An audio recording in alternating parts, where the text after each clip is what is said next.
அனைவருக்கும் வணக்கம். திருமணம் சார்ந்த கேள்விகள், தாமத திருமணம், திருமணத்தில் தடை, இப்படி இன்னைக்கு அதிகப்படியாக ஜோதிடத்தில் வரக்கூடிய விஷயம் அப்படின்னு பார்த்தீங்க அப்படின்னா திருமணம் சார்ந்த கேள்விகள் தான் வந்துட்டே இருக்கு. சரி, ஏன் இந்த திருமணத்திற்கு இவ்வளோ முக்கியத்துவம், இவ்வளோ பிரச்சனை அப்படிங்கிற ஒவ்வொரு காரகத்துவத்தையும் எடுத்து பார்த்தோம், இல்லை காலபுருஷ தத்துவத்தை பார்த்தோம், இல்லை கடவுள்களை ஒப்பிட்டு பார்த்தால் என்னதான் புலப்படுது அப்படிங்கிறத பார்த்தா, கடவுள்கள் முதல் கொண்டு மனிதர்கள் வரை திருமணம் அப்படின்னாலே அது ஒரு சிக்கல் தான். ஏன் அப்படின்னா, ஜோதிட சாஸ்திரத்தில் எல்லா பாவத்திற்கும் 7ஆம் பாவம் நிவர்த்தி பாவம். ஆனால் இந்த திருமண பந்தத்தில் மட்டும்தான் எல்லா பாவத்திற்கு 7ஆம் பாவம் நிவர்த்தி பாவம்னு சொல்லக்கூடியது. இந்த லக்ன பாவத்திற்கு 7ஆம் பாவம் கலத்தர பாவம். அந்த 7 அப்படிங்கிறது கேது நம்பரில். அப்போது திருமணத்தில் பிரச்சனை வராமல் வாய்ப்பே இல்லை. திருமணத்தில் ஒரு பிரச்சனையோ சிக்கலோ கொடுத்தால்தான் 7ஆம் பாவம் இயங்குது அப்படிங்கிற விஷயம் பார்த்துருப்பீங்க. எல்லாத்துக்கும் சிவன் பார்வதி கட்டுறதுலும் பிரச்சனை தான், முருக தெய்வானைக்கு கூட ஈஸியாக கட்டிட்டாரு, வள்ளி கட்டுறதும் பிரச்சனை தான், மீதி கடவுள்களுக்கு கல்யாணம் பண்ண பெருமாள் பண்ணுறதும் பிரச்சனை தான். ஸோ எங்கே பண்ணாலும் அந்த திருமணத்தில் தடை அல்லது தாமதம் ஏற்படுது. இதை எப்படி காலபுருஷ தத்துவத்தில் எடுக்கலாம் அப்படின்னு பார்த்தோம்னா, ஆணுங்கிறது யார்? ஜோதிடத்தில் திருமணத்தின் போது ஆணை செவ்வாயாக பாவிக்கிறாங்க. சரி, மணப்பெண்ணை யாரா பார்க்குறாங்க அப்படின்னா சுக்கிரனை மணப்பெண்ணா பார்க்குறாங்க. அப்போது காலபுருஷனுக்கு மேஷத்திலிருந்து மீனத்து வரைக்கும் பார்த்தா செவ்வாய்க்கு 2 வீடு, சுக்கிரனுக்கு 2 வீடு. எல்லாத்துக்கும் தெரிஞ்சது தான். ஆணுன்னா செவ்வாய், பெண்ணுன்னா சுக்கிரன். ஆணுக்கு கலத்திரம்னா சுக்கிரன், பெண்ணுக்கு கலத்திரம்னா செவ்வாய். சரி, இப்போது காலபுருஷ தத்துவம் அப்படிங்கிறது மேஷம், ரிஷபம், மிதுனம், கடகம், சிம்மம், கன்னி, துலாம், விருச்சகம், தனுசு, மகரம், கும்பம், மீனம், இப்படி சுற்றி வரக்கூடியதானா?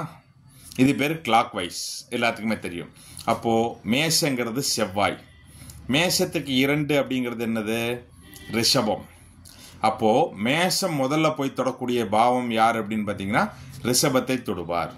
அப்போது மேஷங்கிற செவ்வாய் சுக்கிரன்கிற ரிஷபத்தை எளிமையாக 2வது பாவத்தில் அடைந்து விடலாம். சரிங்களா?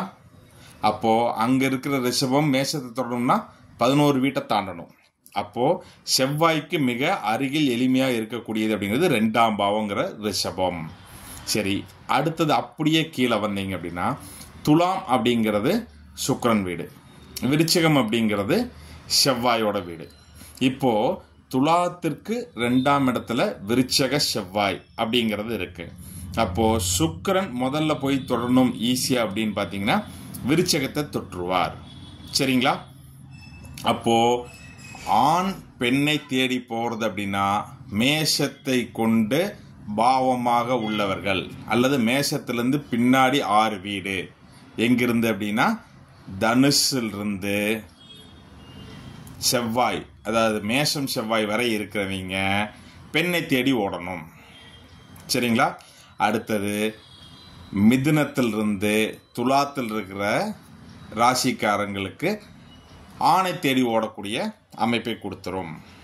சரி, ஏன்னா அவங்களுக்கு தான் அது டக்குன்னு ஈஸியாக கிடைக்கக்கூடிய விஷயமாக வரும். அப்போது இந்த மேஷத்தையும் ரிஷபத்தையும் யார் இணைக்கிறார்? இந்த செவ்வாய்க்கு அதிபதி யார்? முருகப்பெருமான் தான். சரிங்களா? கீழே விருச்சகத்துக்கும் செவ்வாய் முருகப்பெருமான் தான். அப்போது இந்த செவ்வாயும் சுக்கிரனையும் இணைக்கிறது யார் அப்படின்னு பார்த்தீங்கன்னா மேஷ செவ்வாயும் ரிஷப சுக்கிரனையும் இணைக்கக்கூடிய நட்சத்திரம் அப்படிங்கிறது கிருத்திகை அல்லது கார்த்திகை. இந்த நட்சத்திரத்தில் அவதரித்தவர் தான் முருகப்பெருமான். அதே அப்படியே கீழே வந்தீங்கன்னா துலாம், விருச்சகம், துலாம்ங்கிற சுக்கிரனையும் விருச்சங்கிற செவ்வாயும் இணைக்கிறது யார் அப்படின்னு பார்த்தீங்கன்னா விசாகம் அப்படிங்கிற நட்சத்திரம் தான். இது ஜோதிடர்கள் எல்லாத்துக்குமே தெரியும். அப்போது மேஷங்கிற செவ்வாய்க்கு சுக்கிரனுங்கிற பெண் கிடைக்கணும் அப்படின்னா இந்த கிருத்திகை நட்சத்திரத்தில் உதித்த பழனி முருகர்னா எல்லாரும் மேலே ஓடுறீங்க, நான் சொல்றது கீழே திருஆவினன்குடியில் இருக்கக்கூடிய பாலதண்டாயுதபாணி அவர் தான் முதலில். அங்கே ஃபஸ்ட்டு போகிறதுக்கு முன்னாடி அதே பழனி நடு ஊருக்குள்ள பெருவுடையார் பெரியநாயகி அம்மன் அவங்க அப்பா அம்மா இருக்காங்க, அவங்கள தரிசிச்சுட்டு தான் நம்ம பழனி முருகனான திருஆவினன்குடியில் கீழே இருக்கிறவரை தரிசிக்கணும். அதற்கப்புறமேட்டுக்கு புரோகர் பிரதிஷ்டை செய்த மேலே இருக்கக்கூடிய முருகர். சரிங்களா? அப்போது ஆணுக்கு பெண்ணை தேடி போகணும், ஆணுக்கு பெண் கல்யாணம் சீக்கிரம் ஆகணும்னா பழனியில் இருக்கக்கூடிய முருகப்பெருமானை வழிபட்டு வர கிடைக்கும். இதே பெண்ணுக்கு திருமணம் தாமதமாகி போயிட்டே இருக்கு, அவங்களுக்கு கல்யாணம் ஆகும் அப்படின்னா இந்த 2 துலாத்தையும் விருச்சத்தையும் இணைக்கக்கூடிய நட்சத்திரம் விசாகம். விசாக நட்சத்திரத்தில் அவதரித்தவர் யார் அப்படின்னா திருச்செந்தூர் முருகர். சரிங்களா? அப்போ ஒரு பெண்ணுக்கு தாமதமாக திருமணம் தள்ளி போயிட்டே இருக்கு அப்படின்னா அவங்க திருச்செந்தூர் கோயில் முருகரை வழிபட்டு வர எளிதில் திருமணம் நடைபெறும்.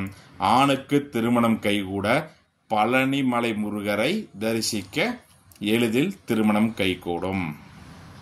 சரிங்களா?